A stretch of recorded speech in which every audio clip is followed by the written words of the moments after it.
Olá, meus irmãos, sejam muito bem-vindos a mais um Tempo de Estudos podcast. Eu sou Rubens Pantano Filho, da Academia Campinense Maçônica de Letras. Quero agradecer já de início ao escritório Pires da Cunha por patrocinar este nosso podcast de hoje.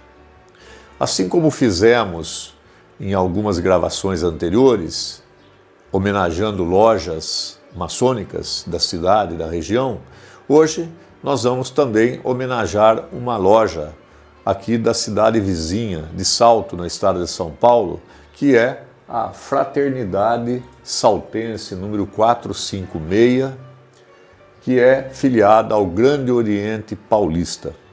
É uma loja relativamente nova, não completou nem seus 2 anos de existência, que será completado em 15 de novembro de 2025. Há 2 anos ela foi fundada, quase 2 anos.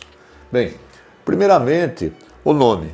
Claro que fraternidade, todos já identificam de início, é uma palavra da nossa tríade liberdade, igualdade e fraternidade, desenvolvida por filósofos iluministas e que remonta então às suas origens lá na Revolução Francesa.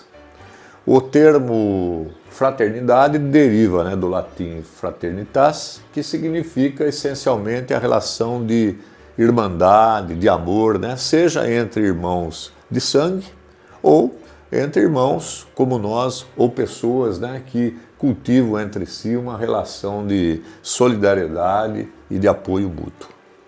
Depois, saltense. Esse fica óbvio, se refere ao Oriente, no qual a loja está situada, a cidade de Salto.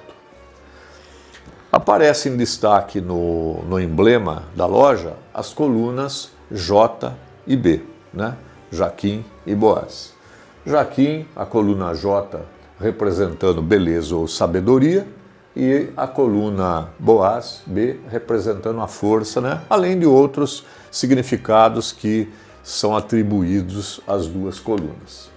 Bem, sobre a coluna B, a coluna Boaz, tem o globo terrestre. Obviamente, simboliza a relação do homem com o universo. No caso, o mundo material e as forças materiais que principalmente o aprendiz deve tentar dominar. Já na outra coluna, na coluna J, também representando essa relação do homem com o universo, nós temos o globo ou a esfera celeste, que representa então a cosmografia, a astronomia, ciências que aparecem muito nos nossos cerimoniais, a nossa ritualística e que são estudos indispensáveis a todo maçom. Observe que nas colunas tem as dois globos e abaixo deles, mas na coluna também tem as romãs. As romãs são frutos, suaves, agridoce, ele internamente uma quantidade bastante grande de sementes muito unidas, e pelo fato de ter uma grande quantidade de sementes, simbolizam a fecundidade, porque quando ela abre, as sementes caem, se espalham por uma grande área em torno da árvore que lhe deu origem. E também as sementes todas juntas, no nosso caso, simbolicamente, representam os maçons unidos, com a energia e com a força necessária para que realizemos, então, o nosso trabalho. Temos o pavimento mosaico, que aparece em muitos dos estandartes maçônicos, o piso mosaico representa uma dualidade, são quadrados pretos e brancos, representando, então, o bem e o mal, o doce e o amargo, o sim e o não, dia e noite, espírito e corpo, luz e trevas, etc. Então, representa essa dualidade que, obviamente, encontramos no mundo. E, por outro lado, também, esses quadrados, representando essa dualidade, todos juntos sobre o mesmo plano, apoiados sobre a mesma base sólida, representam, então, todos nós juntos, combatendo justamente o antagonismo que existe, digamos, entre nós ou entre as coisas da vida.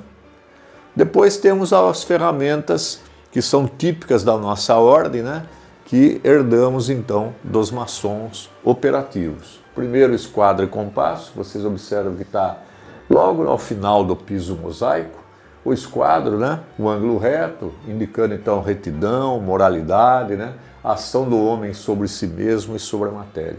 E o compasso representando então a sua capacidade de limitar, né, de controlar paixões e também a busca pela perfeição, né, na medida em que quando traça uma circunferência, delimita um círculo, estabelece então pontos que são equidistantes ou iguais em relação ao centro da circunferência ou do círculo. Depois temos o nível e o prumo, que também tem um significado importante na nossa ordem, né? O nível representando a horizontalidade, a igualdade, então, sendo então o símbolo de fraternidade e igualdade entre nós, membros da ordem. Depois o prumo representando a verticalidade e a retidão, tanto física como moral. Então é um símbolo também que representa a necessidade da profundidade do conhecimento que adquirimos, né? A trolha, que é a pá do pedreiro, né? Que apara, né? Nivela o piso, né? Tira as imperfeições do piso, tira as irregularidades e transforma então a superfície num único cimento, né? Uma única superfície para a edificação do templo, né? E para nós significa então, quando dizemos passar a trolha, significa perdoar, esquecer as injúrias, né? Desculpar o irmão, enfim, uma pessoa que convive com a gente por uma eventual falta cometida. Depois temos a alavanca e a régua. A alavanca é um símbolo por excelência, né? Que traduz ou representa a inteligência humana. O ponto de apoio é o próprio corpo físico, né, sobre o qual a alavanca atua, para então produzir as ações necessárias à construção da nossa vida, né? E a régua, um instrumento que serve para quê? Para ferir pequenas medidas, para auxiliar no desenho, no traçado de uma reta. É o emblema então inflexível da lei moral, né, no que ela tem de imutável, de rigoroso. Na maçonaria também simboliza o aperfeiçoamento. Temos o maço, né, o malho, pela sua aplicação então de força, de energia, o instrumento então que pela força e perseverança, com os seus golpes, ele vai construir então, vai aparar as arestas e vai construir o novo homem, né? O novo homem, aquele que todos desejamos ou almejamos alcançar, né? Simboliza então a vontade, a energia, a decisão, né? O aspecto ativo da consciência, né? Necessário para suplantar obstáculos. Aí o cinzel, que recebe então os golpes do malho, é o elemento transformador. É aquele que recebe o golpe, dirige, né? Dirige para aparar então as arestas, né? Numa condução inteligente, guiada, né? A partir da força que é aplicada sobre ele. O cinzel, então, note que é um instrumento que representa uma espécie de um mecanismo transformador, né? Porque ele tem a capacidade de atuar naquilo que precisa ser desbastado, corrigido, as nossas imperfeições.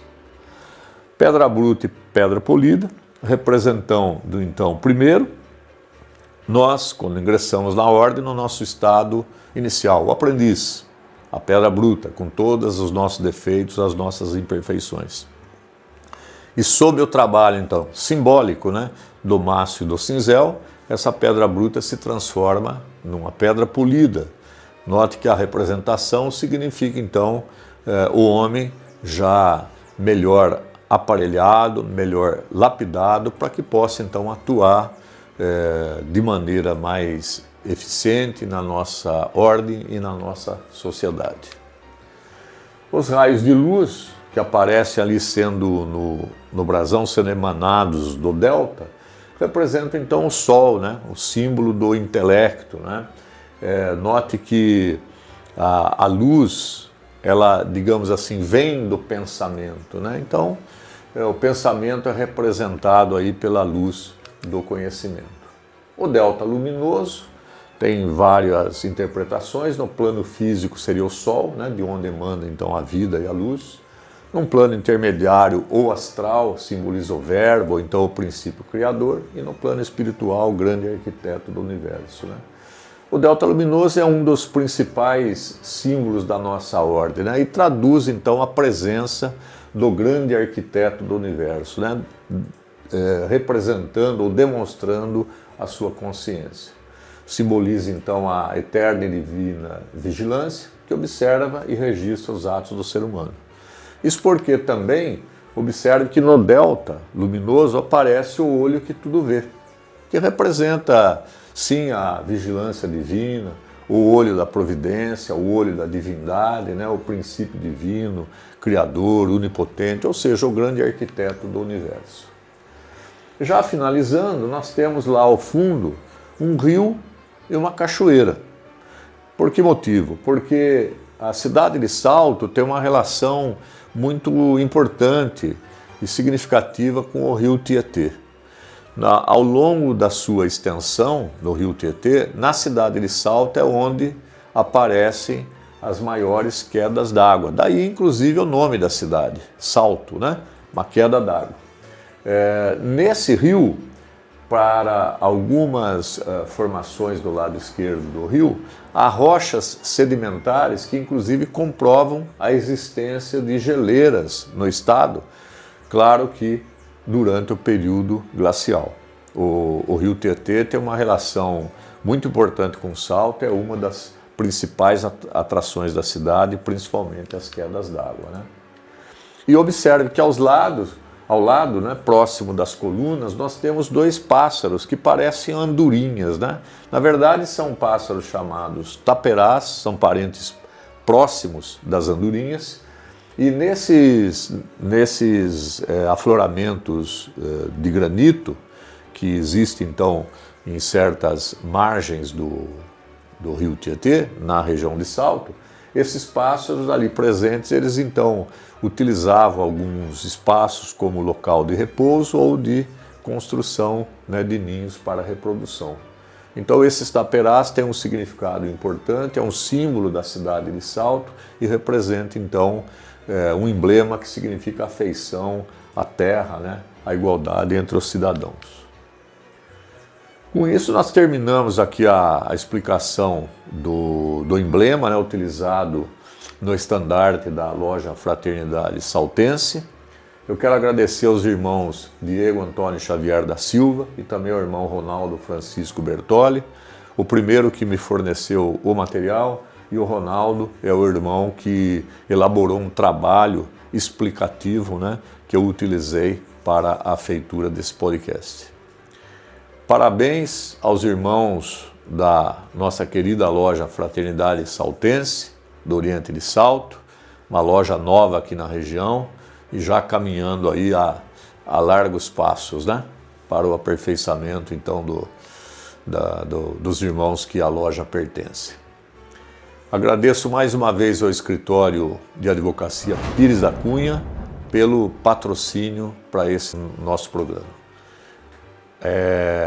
Não posso deixar também de agradecer à empresa Mr. Gadu, que produz essas camisetas com temática maçônica, que vocês podem encomendar pelo site. Tem uma quantidade enorme de motivos maçônicos já prontos, ou você pode inclusive encomendar camisetas para a sua loja em quantidade, e a própria loja constrói os dizeres ou as imagens que querem que fiquem impressas nessa camiseta, tá bem? Muito obrigado a todos e até o próximo Tempo de Estudos.